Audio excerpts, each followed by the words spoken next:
바울의 재판을 담당한 총독이 벨릭스에서 베스도로 바뀌게 되었습니다. 근데 이 베스도 역시도 바울에게는 우호적인 사람은 아니었습니다. 베스도가 벨릭스를 대신해서 처음으로 부임하였기 때문에 내가 맡은 지역에서는 큰 잡음이 일어나기를 원하지 않습니다. 어떻게 해서든 이 바울 한 명으로 인한 소란을 잠재우고 싶었어요. 그래서 유대인들의 고위 관리들, 제사장들이 와서 바울을 고발하고 바울로 하여금 이제 가이사랴에서 머무르는 것이 아니라 우리가 있는 예루살렘으로 오게 해 주십시오라고 이 베스도 총독에게 말을 했을 때 어떻게 해서든 소망을 그들의 간절한 바람을 들어주려고 애씁니다. 그런데 아무리 뜯어봐도 이 바울을 그 예루살렘까지 끌고 갈 만한 확실한 증거, 물증이 없는 거예요. 유대인들이 고소하고 고발하는 내용들을 아무리 살펴봐도 바울을 잡아두고 그들이 원하는 답을 내줄 만한 그 결과를 끌어낼 만한 증거가 없는 것입니다. 그러는 가운데 이스라엘의 쉽게 말해서 팔레스타인 지역의 북쪽을 다스리고 예루살렘의 성전을 다스리고 또 예루살렘 이스라엘 백성들의 대제사장을 임명할 수 있는 권한을 가진 자 아그리빠 왕과 베니게라는 여인이 베스도 총독 임명을 축하하기 위해 베스도를 방문합니다. 이때 골치 아픈 바울의 문제를 아그리빠 왕과 베니게에게 어떻게 해야 할지 조언을 구합니다. 그리고 바울을 그 아그리빠 왕과 베스도 총독 앞에 서게 합니다. 아그리빠 왕과 베니게 앞에 선 바울은요, 바울이 여지껏 해왔었던 것처럼 어떠한 권세자 앞에 서건 어떠한 나를 핍박하는 자 앞에 섰건 그가 지금껏 해왔었던 것처럼 그 왕과 베니게 여인 앞에서 이렇게 말합니다. 내가 이곳에 왜 왔고 내가 이곳에서 왜 신문을 받는지에 대해서 그 이유에 대해서 명확하게 그들 앞에서 말을 하기 시작합니다. 이것이 지난주와 오늘 사도행전 26장 앞선 25장까지의 배경 이야기입니다. 오늘 설교는요, 길가진리교회 104번째 주일 설교입니다. 지난주에 이제 설교의 제목들과 설교의 본문들을 쫙 제가 한번 정리를 해봤어요. 52개의 설교와 오늘까지의 설교 52개를 쫙 목록을 해보고서 2019년 한 해의 마지막 설교를 준비하면서 저 스스로에게 이런 질문을 던져보았습니다. 하나님은 왜 장안동에 길과 진리교회를 세워주셨을까? 하나님은 왜 여러분 어떻게 생각할지 모르겠습니다. 우연히 여러분들이 이곳에 모였다고 생각할 수도 있겠지만 저는 그렇게 생각하지 않습니다. 하나님께서 우리를 왜 이곳에 모이게 해주셨을까? 왜 또 오늘 모처럼 오랜만에 2명의 청년들이 또 왔어요. 예, 반갑습니다. 왜 모이게 하셨고 왜 교회를 세워주셨을까? 여기는 여러분 대부분은요, 신학을 전공했거나 신학을 공부하거나 아니면 대학 학과에서 여러분들이 지향하고 여러분들이 공부를 한 학생들입니다. 여러분은 왜 신학을 공부했습니까? 여러분은 왜 신학을 공부하고 있습니까? 여러분은 왜 국어와 러시아를 공부하고 있습니까? 하나님께서는요, 하나님의 큰 이야기 가운데 지금의 나를 신학 공부하는 자리에서, 아빠의 자리에서, 엄마의 자리에서, 자녀의 자리에서, 목사의 자리에서, 전도사의 자리에서, 국문학도의 자리에서, 러시아 학도의 자리에서 머물게 해주셨습니다. 그 속에서 여러분은 왜 하나님이 그 자리에서 머물게 하셨는지에 대한 고민을 해보셨습니까? 저는 일반대학교 1학년 하고 반학기를 더 했습니다. 총 3학기를 공부했습니다. 근데 그때 그 공부를 하고 비싼 돈을 내면서 학교를 다닐 때 제가 왜라는 질문을 하지 않았습니다. 제가 그 학교 3학기를 다니게 된 결정적인 이유는요, 점수 때문이었어요. 그 학교를 가고 싶었었던 것도 아니고요. 그 공부를 하고 싶었었던 것도 아니고 제가 가진 점수 가운데서 가장 최상의 결과물만을 생각하다 보니 일반 학교의 일반과를 다녔었습니다. 여러분은 여러분의 지금 머무르는 그 자리, 왜 하나님께서 그 자리에 머물게 하셨는지에 대한 고민을 해보셨습니까? 바울은 자신의 부르심을 명확히 이해하고 그 길을 간 자는 아니었습니다. 그렇기 때문에 바울 스스로도 나는 살인을 방조한 자였고 폭행을 저지른 자였고 모욕적인 언행을 스스로 거침없이 한 자라고 고백을 하고 있습니다. 그런 바울이 지금 내가 서 있는 곳에 부르심의 이유를 명확히 깨달았을 때 그는 더 이상 길을 헤매지 않고 방황하지 않고 내가 하나님께서 나를 불러주신 이유, 존재하는 이유를 향해서 달려나가는 자가 되었습니다. 내가 존재하는 이유 때문에, 나의 부르심 때문에 그는 오해를 받아도 괜찮았습니다. 그는 매를 맞아도, 억울하게 옥에 갇혔어도, 죽을 위기에 처했어도 괜찮았습니다 라고 고백을 하고 있습니다. 그런데 여러분, 괜찮다고 해서 아프지 않은 것은 아닙니다. 괜찮다고 해서 내 마음이 상하지 않는 것은 아니에요. 자존심이 상하지 않는 것은 아닙니다. 아프지 않고 자존심 상하지 않는다 하면은 괜찮다라고 해볼만 하지만 여전히 아프고 심장이 도려지는 것 같은 그 고통 속에서도 그가 내가 하나님께서 나를 그 자리에서 머물게 하는 그 이유, 부르심을 알았기 때문에 바울은 아파도 괜찮습니다. 억울해도 괜찮습니다. 죽을 위기에 처한다 할지라도 괜찮습니다 라고 고백을 하고 그 자리를 나아가는 것입니다. 며칠 전 저기 뒤에 있는 우리 아내와 이야기를 잠깐 나누게 되었습니다. 남편으로서 아빠로서는 조금 빵점인 제 모습을 스스로 발견하게 되었어요. 아내에게 2018년, 2019년 두 해를 돌이켜 보면서 만약에 우리 교회가 하나님께서 하나님의 일을 하다가 부흥을 주신다라면 그건 어쩔 수 없다. 그 부흥을 거절하거나 거부하거나 부흥이 없는 곳으로 내가 달려나가진 않을 것이다. 그런데 만약에 우리 교회가 내가 계획하는 일들이, 내가 꿈꾸는 일들이 부흥, 안정적인 목회 환경이 목적이 되어서는 안 된다. 만약에 내 안에 부흥과 안정이 목적이 된다면 우리는 이 교회뿐만 아니라 나의 목사직도 내려놓고 그냥 나는 일하면서 내가 하고 싶은 직장을 구해서 일하면서 좋은 아빠, 좋은 남편으로서 남겠다라고 이야기를 했었습니다. 다음날 교회에서 나와 어제 그 대화 내용이, 아내하고 했었던 대화의 내용이 곰곰이 제 마음을 울리고 생각이 나게 하더라고요. 와, 아무리 생각해봐도 이렇게 무책임한 인간이 있을 수 있을까? 이런 남자가 있을 수 있을까? 하는 생각이 들더라고요. 한 2년 동안 돈 한 푼 제대로 못 갖다 주고, 그렇다고 뭐 가정 가운데 잘 놀아주는 것도 아니고, 그렇다고 뭐 아내한테 맨날 갖다 주는 건 남들이 입는 옷이나 남들이 입던 신발이나 갖다 주는 제 모습을 살펴보면서 뭐 잘났다고 내 소신 때문에, 내 안에 있는 어떠한 뜨거운 그 부르심 때문에 목사직을 내려놓고 교회를 그만두면 좋겠다라는 그 이야기를 했을까? 이 이야기를 듣는 아내는 얼마나 불안했을까? 그런 생각이 들더라고요. 그런데 그럼에도 여전히 지금 저는요, 부흥과 교회의 안정은 제 관심사 바뀝니다. 어차피 제게는 부흥시킬 만한 능력도, 부흥시킬 만한 재주도 없습니다. 그저 하나님께서 우리에게 하신 일과 하신 일에 대한 감사, 이웃들에게, 우리 밖에 있는 이웃들에게, 우리 가운데 있는 이웃들에게 하실 일에 대한 흥분과 기대감들이 저로 하여금 어떤 환경 속에서도 괜찮다라고 말할 수 있게 만들고 있습니다.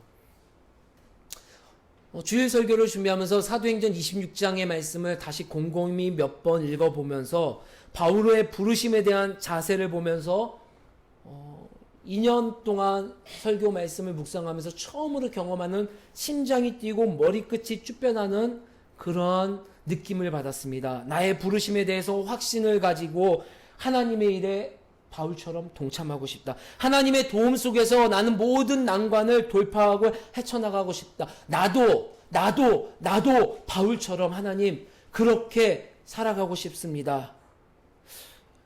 여러분은 지금 각자의 일상의 자리에서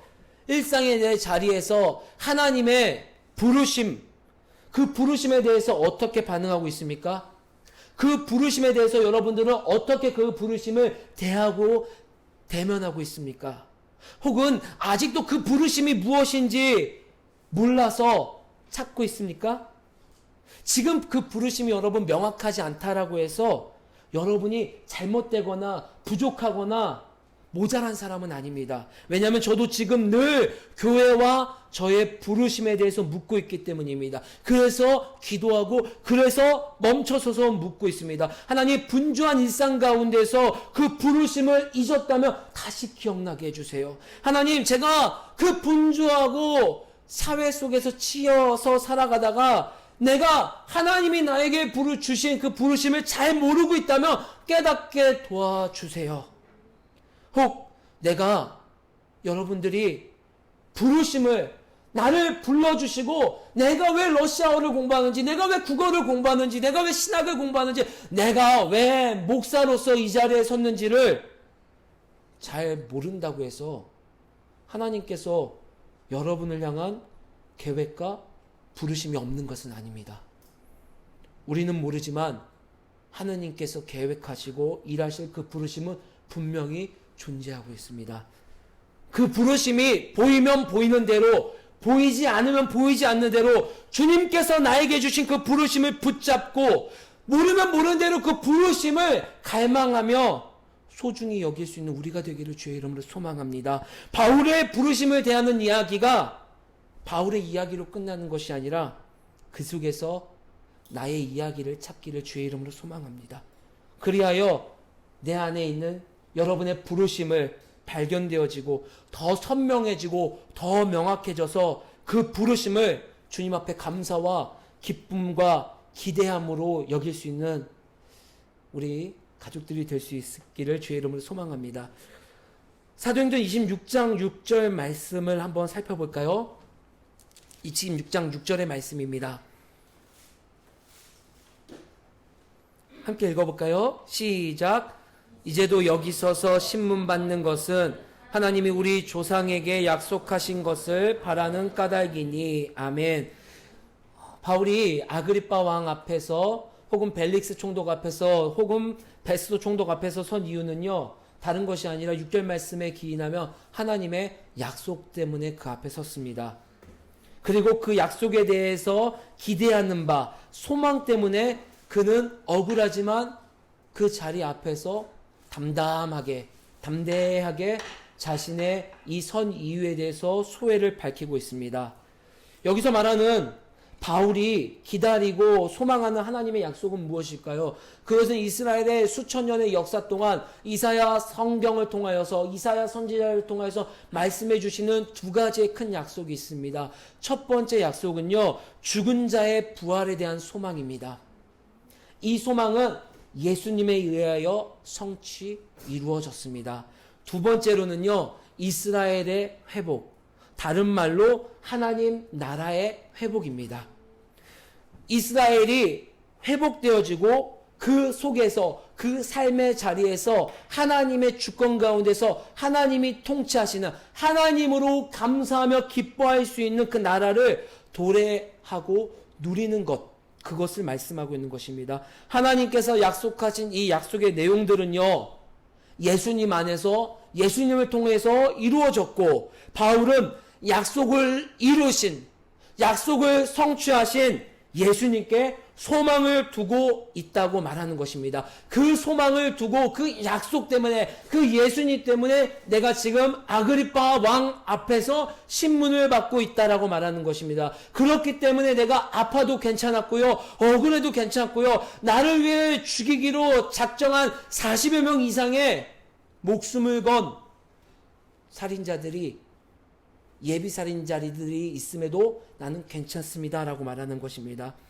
이스라엘의 회복에 대한 그 약속을 바울은 뒤이어서 조금 더 자세하게 우리에게 말씀하고 있습니다. 예수님은 다메섹 도상에서 바울에게 나타나 말씀하십니다. 내가 이스라엘을 회복할 것이다. 하나님께서 아버지께서 약속하신 그 약속을 나를 통하여 회복될 것인데 그 회복의 통로가 바로 너 바울을 통하여 내가 일할 것이다. 주님은 바울을 통해 이스라엘을 회복하시길 원하시고 구체적으로 세 단계를 통하여서 일하실 것이라 우리에게 말씀하고 있습니다. 26장 18절 말씀 읽어볼까요? 사도행전 26장 18절 말씀입니다. 시작. 그 눈을 뜨게 하여 어둠에서 빛으로 사탄의 권세에서 하나님께로 돌아오게 하고 죄사함과 나를 믿어 거룩하게 된 무리 가운데서 기업을 얻게 하리라 하더이다. 아멘. 구체적으로 예수님을 통해 어떻게 이스라엘이 회복될까요? 첫 번째는요, 예수님께서 그들의 눈을 뜨게 하십니다. 그 눈을 뜨게 하여 예수님이 그들의 구원자 그리스도임을 모르고 살아가는, 눈 감고 살아가는 자들에게 예수님을 구원자로 바라볼 수 있는 눈을 뜨게 하시는 그 첫 단계를 걷는다라고 말씀하고 있습니다. 예수님이 아닌 구원자를, 예수님이 아닌 그리스도를 기다리고 있는 자들에게 모든 시선이 예수님께로 그 눈을 돌릴 수 있도록 예수님은 그렇게 이스라엘의 회복을 시작하신다라고 말하고 있습니다. 두 번째 단계는 어둠에 있는 자들을 빛으로, 사단의 권세 아래에 있는 자들을 하나님의 주권 아래로 옮겨 놓으신다라고 말하고 있습니다. 어둠에서 빛으로, 사단의 권세에서 하나님께로 돌아오게 하고, 그렇게 돌아오는 자들에게 마지막으로는 죄사함을 받고 구원에 참여하는 하나님의 자녀가 되는 아름다운 기업이자 선물을 받게 해주시는 그 세 단계로 이스라엘을 회복시키는 하나님의 약속을 성취하게 하신다라고 말씀하고 있습니다. 이것을 성경은요, 복된 소식, 복음, 하나님 나라가 회복되었다라고 말을 하고 있습니다. 그런데 이 단계들을요, 여러분 자세히 한번 살펴보세요. 우리에게도 여전히 복음이 필요하고 이 복된 소식의 유효함을 우리는 발견할 수 있습니다. 나의 삶의 자리에서 우리는 예수님의 은혜로 눈을 뜨긴 떴어도 다른 곳을 볼 때가 참 많습니다. 그리스도이신 예수님을 바라보는 것이 아닌 다른 대체제로 눈을 돌립니다. 저에게 가장 가깝게 다가오는 대체제는요, 영빨 있어 보이는 목사, 카리스마 있는 목사, 능력 있는 목사, 뭔가 다른 목사. 더 무서운 거는요, 기존의 교회와는 다른 교회야, 길과 진리 교회는. 그런 세상의 틀, 세상이 보았을 때, 와, 뭔가 좀 다르게 가는구나. 야, 뭔가 이 교회는 성탄절 예배도 25일 안 드리고, 송구영신 예배도 2020년 1월 첫째 주에 드리니까 뭔가 조금 다르게 가는 교회네. 라는 그 시선들이 제게는 수많은 대체제들 중에 으뜸되는 대체제입니다. 예수님을 향하는 것이 아닌, 본질이신 예수 그리스도를 향하는 것이 아닌 다른 것으로 향하게 하는, 그렇게 하면 뭔가 좀 괜찮은 교회, 뭔가 있어 보이는 목사, 뭔가 깨어있는 목사, 뭔가 건강한 목사로 보이게 만드는 수많은 것들이 저로 하여금 예수님께로 온전히 눈을 뜨지 못하게 하고 있기도 합니다. 여러분 어떻습니까? 여러분의 삶은 늘 예수님께로 향해 있고 눈을 뜨고 있습니까? 또한 우리의 소유권이 빛으로 주님께 이양되었음에도 불구하고 나는 여전히 어둠에 있는 것처럼, 나는 여전히 교회에 있고 성경을 들고 하나님에 관련된 이야기를 하지만 여전히 사탄의 권세 아래에 있는 것처럼 살아가곤 합니다. 바울을 통해 들려지는 이 복된 복음의 소식은요, 지금 이 순간에도 여전히 저와 우리들에게 필요하고 유효합니다. 그리고 주 앞에 설 때까지 여전히 복음의 갈급한 자들로 살아가야 함을 저와 우리의 생각과 삶이 보여주고 있습니다. 하나님은 바울에게 눈을 뜨게 하고 돌이켜 하나님의 기업이 되게 하는 그 은혜를 먼저 누리게 하시고 또 수많은 자들을 그 길로 들어설 수 있는 부르심을 주셨습니다. 그 부르심을 깨닫기 전에는 열심은 있었으나 나의 열심이었습니다. 그래서 모욕, 폭행, 살인을 방조하는 죄, 그 수많은 것들을 마땅히 괜찮고 해야 될 일이라고 여기며 살아왔습니다. 그러나 부르심을 깨달은 바울은 지금까지와는 조금은 다른 길을 갑니다. 나의 부르심을 밝히 발견한 바울은 부르심을 세 가지의 자세로 대하는 모습을 우리에게 보여주고 있습니다. 간절히 소망합니다. 우리 가운데 부르심이 명확하건 명확하지 않건 오늘 바울처럼 그 부르심 자체를 대하는 자세가 우리의 자세가 되기를 소망합니다. 첫 번째 바울의 자세는요, 예수님께 소망을 두는 자세입니다. 부르심이 보이건 보이지 않건 예수님께 소망을 두는 자세를 견지하고 있습니다. 우리 6절 말씀 다시 한번 읽어볼까요? 사도행전 26장 6절의 말씀. 시작. 이제도 여기 서서 신문 받는 것은 하나님이 우리 조상에게 약속하신 것을 바라는 까닭이니, 바울은 하나님의 약속에 소망을 두었습니다. 이스라엘의 회복 역사에는요, 여러분과 제가 직접적으로 할 수 있는 일이 아무것도 없습니다. 내가 무엇인가를 해서 여러분이 어떠한 논리적인 언변으로 여러분에게 어떠한 초자연적인 능력이 나타난다 할지라도 여러분이 그들의 눈을 뜨게 할 수 없습니다. 여러분이 그들로 하여금 어둠에서 빛으로 사탄의 권세에서 아버지의 주권 아래로 옮길 수 없습니다. 더군다나 구원의 소식은 우리의 소관이 아닙니다. 오늘이라는 예배라는 책을 살펴보면 이런 대목이 있습니다. 제가 한번 그대로 읽어보겠습니다. 우리의 일과 예배는 무언가를 묻기 위한 것이 아니다. 그 대신 그 모든 것은 나를 위한 하나님의 사랑과 선물과 행하심에서 흘러나온다. 이것을 이렇게 바꿔볼까요? 우리의 일과 예배는 무언가를 하기 위한 것이 아니다. 그 대신 그 모든 것은 나를 위한 하나님의 사랑과 선물과 행하심에서 흘러나온다. 부르심을 대하는 태도 이전에 나를 볼 때 여러분은 무엇에 소망을 두고 있습니까? 바울은 예수님께 소망을 두는 자세로 자신의 부르심을 바라보는 태도를 견지하고 있습니다. 여러분의 소망은 누구에게 있습니까? 예수님께 여러분의 소망을 두고 예수님을 통하여 그 소망이 발견되기를 소망합니다. 두 번째, 부르심을 대하는 바울의 자세는요, 종의 자세로 부르심을 대합니다. 우리 26장 16절 말씀 읽어볼까요?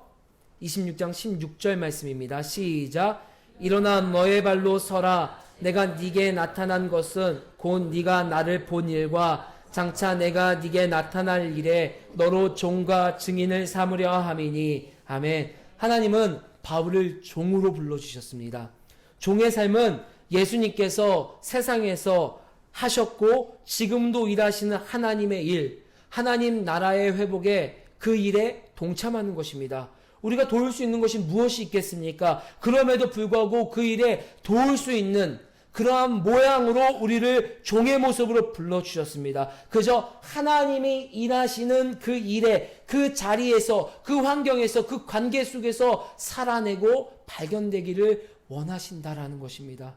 그런 자세로 바울은 나는 하나님께서 하늘에서 보여주시는 그 일에 어떠한 일에도 거스르지 않았다라고 말씀하고 있습니다. 19절 말씀 읽어볼까요? 19절 시작. 아그리빠 왕이여, 그러므로 하늘에서 보이신 것을 내가 거스르지 아니하고 내가 하는 일이 비록 겉모습은 돈을 벌고 공부하는 일이랄지라도 제가 하는 일이 말씀을 선포하고 이웃 가운데서 말씀과 사랑을 전하고 쓰레기를 줍고 담배꽁초를 줍고 청소를 하는 그 일이랄지라도 그 이면에는요, 그 시작에는요, 그 마음의 동기 가운데는요, 하나님 나라의 회복을 위하여 함께하는 그러한 자세가 있어야 함을 성경은 말하고 있습니다.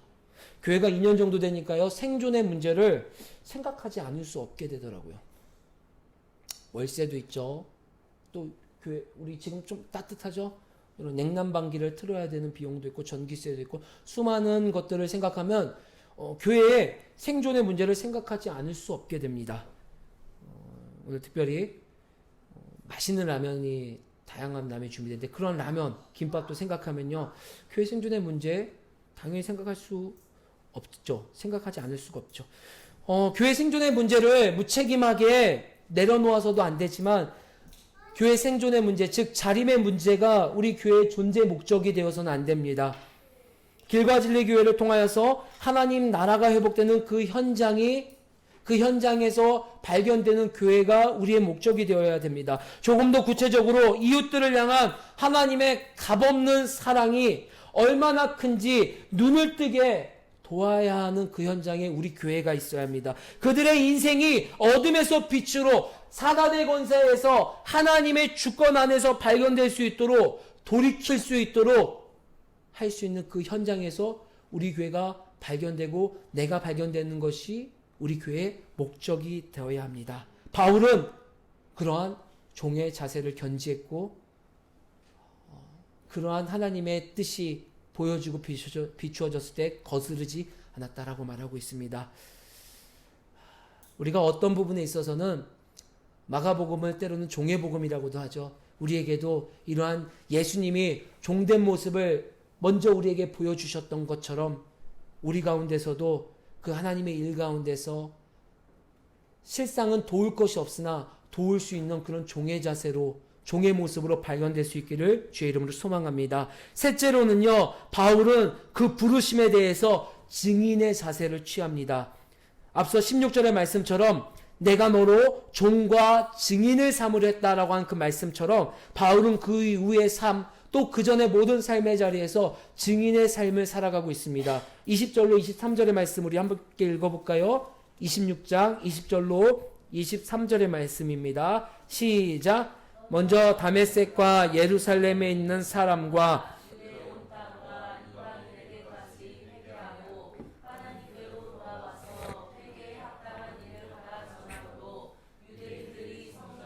나를 잡아 죽이고자 하였으나 하나님의 도우심을 받아 내가 오늘까지 서서 높고 낮은 사람 앞에서 증언하는 것은 선지자들과 모세가 반드시 되리라고 말한 것밖에 없으니 곧 그리스도가 고난을 받으실 것과 죽은 자 가운데서 먼저 다시 살아나사 이스라엘과 이방인들에게 빛을 전하시리라 함이니이다 하니라. 아멘. 바울은요, 직접적으로요, 원색적으로요, 이 복음의 소식을요, 가감없이 증언합니다. 총독 앞에서, 왕 앞에서, 또 유대인들, 장로들, 대제사장 앞에서 바울은 원색적으로 가감없이 증언합니다. 여기서 우리는 고민할 필요가 있습니다. 우리가 처한 배경, 문화 속에서 우리는 어떤 증언자의 모습을 취하고 그런 증언자의 모습이 되어야 할까요? 들어보셨겠죠? 예수천국 불신지옥을 지하철 안에서 길거리에서 외쳐야 할까요? 아니면 노방전도를 나가야 할까요? 아니면 관계전도에 힘써야 할까요? 아니면 선교적 관점으로 이웃들 가운데 더 깊숙이 들어가야 할까요? 그런 문제로 대해야 할까요? 저는 어떠한 단 하나의 답이 정답이라고 생각은 하진 않습니다. 하나님께서 각자에게 주신 환경과 성품대로 증언자로 세워주실 것입니다. 그러나 제가 이 상황 가운데서 곱씹어보고 기억해야 할 부분은 우리가 증인으로서 어떻게 서야 할까라는 그 고민을 멈춰서는 안 된다라는 것입니다. 발가벗은 임금님을 보며 수많은 사람들이 발가벗은 모습을 보고도 발가벗었다라고 말하지 못하는 꿀먹은 벙어리의 모습으로 남겨졌던 것처럼 우리는 하나님 앞에 증언자로서 불러주셨고 꿀먹은 벙어리가 되어서는 안 됨을 곱씹어보고 생각해 보아야 합니다. 고민의 시간과 아무것도 안 하는 것을 동일하게 생각해서는 안 됩니다. 증언자로 내가 어떻게 서야 될까 고민하는 것과 아무것도 하지 않고 나는 증언자로서는 아예 살 수 없어라고 마침표를 찍는 것은 엄연히 다른 결과이고 다른 답입니다. 오늘 바울을 통하여서 자신의 그 부르심, 바울은 분명 우리와는 다릅니다. 분명하게 부르심을 놀라운 환상을 통하여서 경험하였고 그 부르심을 대할 때 예수님께 소망을 두는 자세와 종과 증인으로서의 자세를 견지하며 나아갔습니다. 근데 아무리 제가 성경을 곱씹어봐도요, 이 문장이 제가 머릿속을 떠나지 않더라고요. 나는 바울이 아닌데, 나는 바울처럼 환상을 보지 않았는데, 그런데 나는 어떻게 그렇게 할 수 있지? 다시 더 나아갔습니다. 바울은 신이 아닌데, 바울은 우리와 똑같은 사람인데 어떻게 이렇게 예수님께 소망을 두고 종과 증인의 자세로 끝까지 아파도 괜찮습니다, 옥에 갇혀도 괜찮습니다, 나 죽어도 괜찮습니다 라는 그러한 자세를 취할 수 있었을까요? 성경의 한 구절이 제게 답을 해주더라고요. 우리 고린도전서 9장 26절 27절 말씀을 읽고 말씀을 마치겠습니다. 고린도전서 9장 26절 27절의 말씀입니다.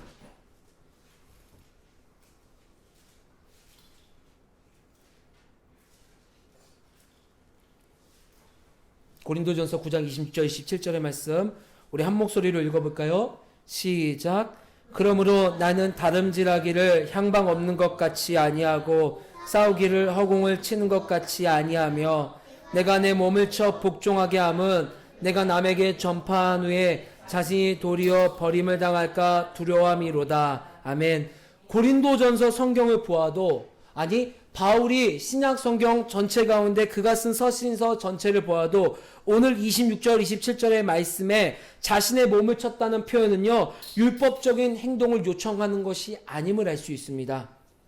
바울의 이 고백은 무슨 고백입니까? 매일매일 나의 삶이 하나님의 일에 있는지, 예수님께 소망을 두고 있는지, 내가 종의 자세로서 증언자로서 고민하며 살아가고 있는지를 늘 하나님 편에 서서 견주어서 살피고 멈춰서서 질문하고 고민하는 그러한 시간을 가졌다라는 것을 날마다 내 몸을 쳐서 복종했다라는 것입니다. 여러분, 우리는 본능적으로 하나님의 일보다는 내 일을 더 하고 싶어 합니다. 본능적으로 우리는 하나님이 원하시는 거룩보다는 내가 원하는 쾌락을 더 기뻐하고 더 즐거워합니다. 그런 속에서 하나님 앞에 날마다 나를 대면하고 나를 살피는 것입니다. 무턱대고 하나님 앞에 나아가서 바울처럼 하나님, 제가 예수님께 소망을 두고 이제 종과 증인처럼 살 수 있게 해주세요 한 것이 아니라 매일매일 나의 부르심을 놓고, 하나님, 이 부르심이 하나님의 부르심입니까? 하나님, 이것이 하나님의 일입니까? 그렇다면 그 일 속에서, 그 부르심 속에서 예수님께 소망을 두는 자가 되게 도와주시옵소서. 그 부르심 속에서 주인으로서 일하는 것이 아니라 종의 자세로서 일하게 하여 주시옵소서. 그 부르심 속에서 하나님, 나에게 원하시는 증인의 모습은 무엇입니까? 바울처럼 원색적으로 복음을 정하는 것입니까? 아니면 누군가에게 노방전도를 하는 것입니까? 예수천국 불신지옥을 외치는 것입니까? 아니면 나와 관계 있는 자에게 관계 전도로 나아가는 것입니까? 아니면 선교적 여정을 향해 나아가는 것입니까? 그것을 놓고 주님 앞에 매일 자신의 생각을 쳐서, 자신의 생각을 내려놓고 하나님께 초점을 맞추는 시간을 가졌기에 사도행전 26장의 행간에선 드러나지 않지만 바울이 그 행간 속에서 나는 거스르지 않았고 나는 모세와 선지자들에게 말했던 것처럼 예수 그리스도를 그대로 전했습니다라고 말할 수 있게 된 것입니다. 여러분, 왜 나에게 부르심을 보여주지 않나요? 라고 묻기 전에 왜 나에게 이 부르심을 대하는 태도가 바울처럼 나오지 않을까요? 라고 질문하기에 앞서 여러분이 주님 앞에서 바울처럼 그 자세를 둘 수 있기를 소망할 수 있는 자세를 먼저 갖기를 주의 이름으로 소망합니다. 그렇게 할 때 하나님은 여러분 안에 먼저 하나님 나라가 회복이 되어지고 여러분들이 있는 그 곳곳에서 하나님의 나라가 확장되어지는 놀라운 통로로 여러분들을 사용하실 것입니다.